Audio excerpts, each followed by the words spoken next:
आप सबको आपकी पूनम की तरफ से जय श्री राधे। आप सब कैसे हैं मुझे जरूर बताएं। और मैं एकदम फिट हूँ जैसा कि आप देख रहे हैं। तो आज आपके कुछ सवालों के जवाब लेके आई हूँ। आप में से बहुत सारे लोग एक चीज और बोलते हैं कि जब भी मैं इस तरह का कोई भी वीडियो बनाती हूँ तो आप लोग मोटिवेट होते हैं।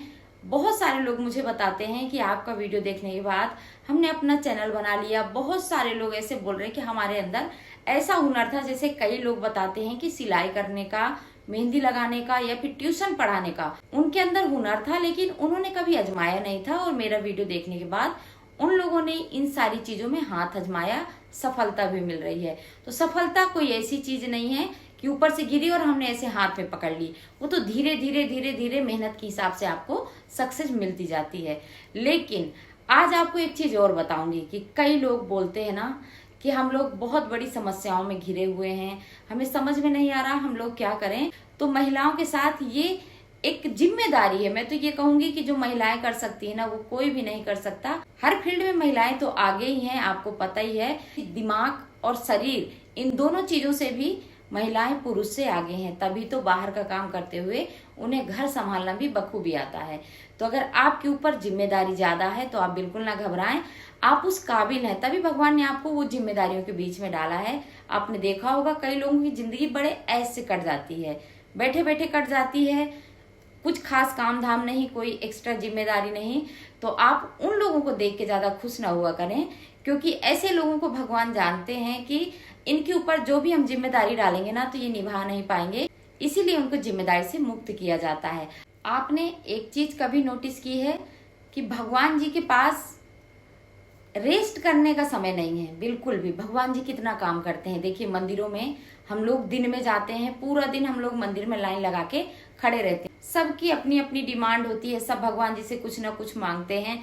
और वहां पर ऐसा नहीं है कि भगवान जी किसी एक की सुनते हैं, उनको सबकी सुननी रहती है। अब हमारे लिए तो रात हो जाती है, हम आते हैं अपने घर में, रात में सो जाते हैं।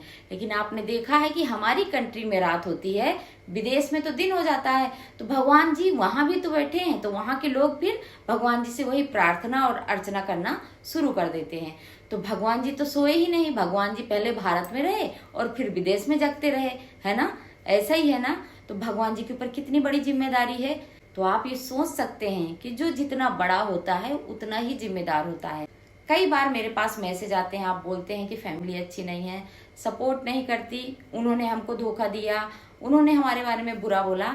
तो आज आपको एक चीज और बताऊंगी कि जिसने भी आपके साथ जो भी किया, उस चीज को लेके कभी पछतावा ना करें। तो उससे आप लोग लर्निंग लीजिए, आप उससे कुछ ना कुछ सीखिए। और मैं यकीन के साथ कह रही हूँ कि आपके साथ किया हुआ हर एक वो बुरा बर्ताव आपको कुछ ना कुछ सिखा के गया होगा। और जिन लोगों को बहुत लाड़ प्यार से पाला जाता है ना, वो आपके जितने स्ट्रांग नहीं हो सकते, आपके जितने दिलदार नहीं हो सकते, आपके जितने बुद्धिमान नहीं हो सकते। जिसको जितना ज्यादा प्रताड़ित किया जाता है वो उतना ही निखर के आता है। आपने देखा होगा कि जब मिट्टी होती है ना, जो मिट्टी कुम्हार के पास जाती है तो वो एक मिट्टी होती है, उसमें कोई शेप नहीं होता। फिर कुम्हार उसके साथ कितनी प्रताड़ना करता है, धूप में फेंक के रखता है, पानी डालता है, पैरों से कुचलता है, शेप देता है। अगर वो शेप अच्छा नहीं आया तो तोड़ के फेंक देता है, वापस शेप देगा, वापस तोड़ के फेंक देगा। उस मिट्टी को उस कुम्हार ने इतना प्रताड़ित किया, इतना प्रताड़ित किया, लास्ट में वो घड़ा बनाता है। और उस घड़े को जब वो आग में रखता है ना, वो होती है उसकी अग्नि परीक्षा। अगर वो उसको आग में ना जलाए ना, तो वो जरा सा 2 बूंद पानी की पड़े और घड़ा घुल जाए। तो आपको जितनी ज्यादा कठिनाइयां मिल रही हैं, आपका जितना लंबा संघर्ष है, आप उतना ऊंचा जाएंगे। यकीन मानिए। आप एक बार बैठिए, शांत मन से बैठिए और उन सारे बड़े लोगों की एक लिस्ट बना लीजिए जो आपके दिमाग में बहुत उच्च क्वालिटी के हैं, बहुत अमीर हैं और आप उनसे आगे किसी को नहीं समझते। मैं ये नहीं कह रही कि बहुत बड़े बड़े अरबपति लोगों का नाम लीजिए। आपके माइंड में जो भी सक्सेसफुल हो, 10-15 लोगों के वहां पर नाम लिख लीजिए और फिर उनके बारीकी से जीवन का संघर्ष देखिएगा। यकीन मानिएगा, वो तप के निकले हुए होते हैं, दिन रात की मेहनत होती है। बस ये है कि सबकी सक्सेस दिखती है, संघर्ष किसी का नहीं दिखता है। जिस दिन लोगों के पीछे का संघर्ष दिख जाएगा ना, तो कोई किसी के भी सक्सेस से जलेगा नहीं। लेकिन संघर्ष कहाँ दिखता है, ना संघर्ष करने वाले आके यहाँ पर डंका पीट के बताते हैं और ना ही हम उनके पीछे का संघर्ष देख पाते हैं।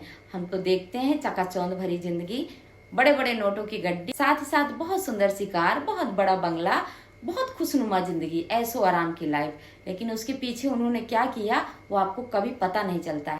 आपने एक चीज देखा होगा कि एक रबड़ होती है, उसको बच्चे खेलते हैं ऐसे हाथ में या लकड़ी में लगा के ऐसे पीछे खींचते हैं, फिर वो रबड़ आगे जाती है। तो अगर आपको भी ऐसे पीछे खींच लिया गया है ना, तो आप यकीन मानिए आप बहुत लंबी उछाल मारने वाले हैं। आपको एक चीज और बता दूं, एक कहानी है मुझे बहुत अच्छी लगती है कि एक आदमी था या फिर एक औरत थी, वो भगवान जी से रोज मनाती थी कि मुझे एक अच्छी गाड़ी चाहिए, मुझे चलिए मेरी गाड़ी है, ब्रेजा मांग रही थी कि भगवान जी मुझे ब्रेजा दे दीजिए, भगवान जी मुझे ब्रेजा दे दीजिए। एक दिन मांगा, 2 दिन मांगा, 1 महीने मांगा, 2 महीने मांगा, 6 महीने मांगा, रोज बैठे भगवान जी मुझे ब्रेजा चाहिए। मतलब अपने हिसाब से वो गाड़ी मांग रही थी अच्छी सी कि भगवान जी, क्योंकि हमारी जो औकात होती है ना वही सोचते हैं। तो भगवान जी से उस औरत ने कंटिन्यू यही प्रार्थना करी कि मुझे ब्रेजा चाहिए, ब्रेजा चाहिए, ब्रेजा चाहिए। तो एक दिन भगवान जी प्रसन्न हो गए और उसको ब्रेजा, इतने पैसे इकट्ठे हो गए कि उसने ब्रेजा ले ली। तो ब्रेजा तो दे दी भगवान जी ने उसको, लेकिन भगवान जी प्रकट हुए और उन्होंने उनसे बोला कि पता है 6 महीने तुमने मुझसे क्यों मांगा और मैंने 6 महीने तक तुम्हें क्यों नहीं सुना? क्योंकि मैं तुम्हारे लिए BMW लेके बैठा था और मैं जब भी वो देने की कोशिश करता था तुम ब्रेजा मांग लेती थी, इसीलिए मैं तुम्हारे किस्मत की BMW नहीं दे पाया, जो तुमने मांगा मुझे वो देना पड़ा। तो इसीलिए जब भी आप पूजा करते हैं ना, तो भगवान जी से कुछ मांगा मत करिए कि भगवान जी मुझे ये चाहिए, भगवान जी मुझे वो चाहिए। तो भगवान जी आपको सारी चीज देंगे जिसके आप काबिल हैं। यकीन मानिए, आप मेहनत करिए। आपने देखा होगा कि मेहनत करके रंक से राजा लोग बन जाते हैं। फिर तो 2 पैर 2 हाथ लेके घूम रहे हैं, इतना बड़ा दिमाग है, इसका इस्तेमाल करेंगे, हाथ पैर से मेहनत करेंगे तो कुछ से कुछ भी हो जाएगा। आप पता है, सपने मत देखिए, आप सपने पूरा करिए और सपने पूरे होते हैं। मैं 1000 बार आके बता चुकी हूँ कि सपने पूरे होते हैं। आप सपने देखिए, मेहनत करिए, तो 1 साल तब होगा जब आप अपने सपने पूरे करने की कगार पर खड़े होंगे।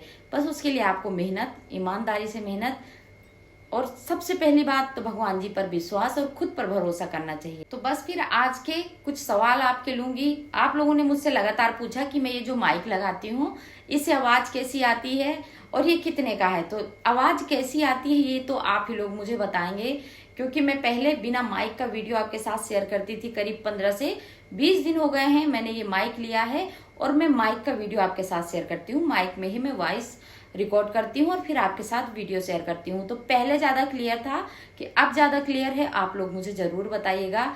अब मैं ये बताऊंगी कि ये माइक किस कंपनी का है और मुझे कितने का मिला। तो ये डिजिटेक का है और ये करीब 6500 रुपए का मुझे पड़ा। मैं बहुत परेशान थी मैं माइक देखने के लिए, कई लोगों के वीडियो देख चुकी है कि कौन सा माइक मंगाऊं कौन सा नहीं मंगाऊं, क्योंकि हम जो यूट्यूबर होते हैं ना उनको माइक की बहुत सख्त आवश्यकता होती है। कई बार हम लोग बाहर जाते हैं, वहां पर माइक नहीं होता तो आवाज बिल्कुल भी समझ में नहीं आती है, फिर आप लोग उस वीडियो को स्किप कर देते हैं। साथ ही साथ कई बार जब हम घूमने जाते हैं, गाड़ी में हम लाइव वगैरह आते हैं ना, तो बहुत तेज आवाज आती है, उस टाइम पर आप लोग डिस्टर्ब होते हैं। तो जो लोग भी सोशल मीडिया में हैं, अभी जरूरी नहीं है कि इतना महंगा आप लोग माइक मंगाए। मेरे पास इससे पहले केवल 1000 रुपए का माइक था, आज भी वो अच्छा काम करता है। आप किसी भी फोन में ले लें, आप आईफोन में भी उसको लगा सकते हैं, एंड्रॉइड में भी लगा सकते हैं, अच्छी वॉइस आती है। और अगर अभी आपको कोई माइक नहीं भी लेना तो आप ईयरबड लगा के भी वॉइस रिकॉर्ड कर सकते हैं। तो कई लोग ये भी पूछ रहे थे कि जब मैं खाना बनाती हूँ तो साथ ही साथ वॉइस रिकॉर्ड करती हूँ कि मैं अलग से कोई आवाज डालती हूँ। तो उन लोगों को मैं ये बता दूं कि बहुत सारे ऐसे वीडियो होते हैं जिसमें मैं साथ ही साथ आवाज डालती हूँ, लेकिन कुछ ऐसी आवाजें होती हैं जैसे कि घर में बच्चे भी स्कूल से आ जाते हैं, हस्बैंड भी आ जाते हैं, टीवी चलती रहती है, उस टाइम पर मैं उसको म्यूट करके और अपनी अलग से वॉइस रिकॉर्ड कर देती हूँ। और आप में से कई लोग मुझसे ये भी पूछ रहे थे कि इसमें कितनी मेहनत लगती है, दिन में 2 घंटे 3 घंटे वीडियो बनाने में लगते हैं क्या, टोटल समय कितना लगता है, उस हिसाब से हम काम शुरू करें। तो देखिए, आपको अगर कुकिंग वीडियो बना रहे हैं, क्योंकि मेरा कुकिंग का ही वीडियो है, उसके बारे में मैं ज्यादा बता पाऊंगी, ब्लॉग वगैरह में ज्यादा शूट नहीं करती तो उसका ज्यादा मुझे नॉलेज नहीं है। तो मेहनत के लिए तो मैं आपको यही कहूंगी कि हमारे पास वीडियो बनाना, एडिट करना और अपलोड करना ही काम नहीं होता, घर संभालना, बच्चे देखना, फैमिली देखना, बहुत सारे घर के ऐसे काम होते हैं, उनको भी निपटाना पड़ता है। तो आप ये मान के चलिए कि जो 5 मिनट का आप वीडियो डालते हैं उसमें आप 8 से 10 घंटा लगा देते हैं, क्योंकि आप जब कुकिंग करेंगे उसके बाद सबको सर्व करेंगे, फिर घर का काम करेंगे, किचन का काम करेंगे, फिर आप आके एडिट करेंगे तो करीब जो कुकिंग का वीडियो है वो आपका बनेगा 1 से 1.5 घंटे के अंदर। फिर जब आप एडिट करेंगे तो उसमें भी आपको करीब 1 घंटे का समय लगेगा। वॉइस रिकॉर्ड करने में करीब आधा से 1 घंटे का समय लगता है। उसके बाद आप जब अपलोड करेंगे तो उसमें भी आपको थोड़ा समय जाता है। तो एक वीडियो 4 से 5 घंटे लेके ही चलता है। इससे ज्यादा बड़ा वीडियो बन सकता है पर इससे जल्दी आप लोग नहीं कर सकते। तो अगर आपके पास भी दिन के 5 घंटे फ्री मिलते हैं तो आप एक पेज जरूर बनाइएगा और वीडियो डालना स्टार्ट करिए। अगर आपको दिन में समय नहीं मिलता तो मेरे जैसे रात तो अपनी है ही, रात में कौन हमें रोक सकता है। तो रात में आप जब सब सो जाते हैं तो 11 बजे से अपना काम करना स्टार्ट करिए और 2:30-3 बजे तक अपना काम निपटा लीजिए। जैसा कि मैं भी आपके साथ बैठी हुई हूँ और 3:25 हो गए हैं। अब भी मैं 4 बजे तक जगूंगी, उसके बाद मेरा होगा सोना। तो आप भी मेरे बताए हुए तरीके से इन छोटे छोटे चीजों का ख्याल रख सकते हैं, अपने लिए एक पेज क्रिएट कर सकते हैं, अपने पैरों में खड़े हो सकते हैं, सेल्फ डिपेंड हो सकते हैं, घर वालों की हेल्प कर सकते हैं और अपने लिए भी पा सकते हैं ढेर सारा प्यार। और वो कोई और नहीं, वो हमारी देगी फेसबुक की फैमिली, जैसा कि मुझे आप सब दे रहे हैं। जाते जाते आपको एक चीज और कहूंगी कि सब हमको बोलते हैं ना कि कीचड़ में कमल खिलता है, कमल बनो, कांटे के बीच में गुलाब खिलता है, गुलाब बनो। लेकिन आपने कमल देख लिया, गुलाब देख लिया, उसके पीछे की मेहनत नहीं देखी। कमल जहाँ खिला है ना, उस तालाब को किसी ने खुदवाया है। उस तालाब में वर्षा का पानी है, जब बादल बरसते हैं ना तो तालाब भरता है। बहुत सारे ऐसे सरकारी नल तालाब के किनारे लगवाए जाते हैं और बहुत सारे ऐसे लोग हैं जो अपने नल डायरेक्ट तालाब में खोल के रखते हैं कि तालाब का पानी कभी न सूखे। बहुत सारी ऐसी नालियां तालाब की तरफ मोड़ दी जाती हैं कि तालाब का पानी कम न हो। तालाब में टाइम टाइम से समय समय पर साफ सफाई होती है, तब जाके उस कमल को खिलने का मौका मिलता है। इसी तरह गुलाब भी है। और आपने देखा होगा कि माली पहले मिट्टी की खुदाई करता है, फिर वहां पर क्यारी बनाता है, फिर उसमें बहुत अच्छे से मिट्टी को साफ करता है, उसमें कोई कंकड़ पत्थर नहीं होना चाहिए। फिर एक कलम लगाता है, गुलाब की कलम, तो फिर जाके वो गुलाब का पौधा बनता है, फिर आते हैं उसमें गुलाब। और अगर उसको समय समय पर कटिंग ना किया जाए ना तो वो पेड़ बंजर हो जाता है, पौधा खराब हो जाता है। इसलिए उसकी कटिंग भी करना पड़ता है, गुड़ाई भी, साथ ही साथ खाद डालना पड़ता है, पानी डालना पड़ता है। तो फूल तो सब देख लेते हैं, लेकिन फूल के पीछे कितने लोग लगे हैं तो वो कोई भी नहीं देखता। तो जो फूल होता है ना वो तो आप बन जाएंगे, लेकिन इस फूल को देख रेख करने वाले होते हैं हमारे घर वाले। उनका सपोर्ट बहुत ज्यादा जरूरी होता है। अगर घर वाले सपोर्ट नहीं करते तो कभी भी कोई भी कमल खिल नहीं सकता। जब आपका सपोर्ट होगा तभी फूल खिलते हैं। तो मैं पूरी उम्मीद करती हूँ कि ये वीडियो आपको बेहद पसंद आया होगा, अच्छे से समझ में आया होगा। तो इसी उम्मीद के साथ आज का वीडियो एंड करूंगी कि आप सब अपने जीवन में सक्सेस हों। आप जो भी इच्छा रखते हो राधा रानी उसको बहुत जल्दी पूरी करे। तो आपकी जिंदगी में कभी कोई दुख ना आए, आप हमेशा स्वस्थ रहें। आप सबको फिर से एक बार कहूंगी, जय श्री राधे, हरे कृष्ण।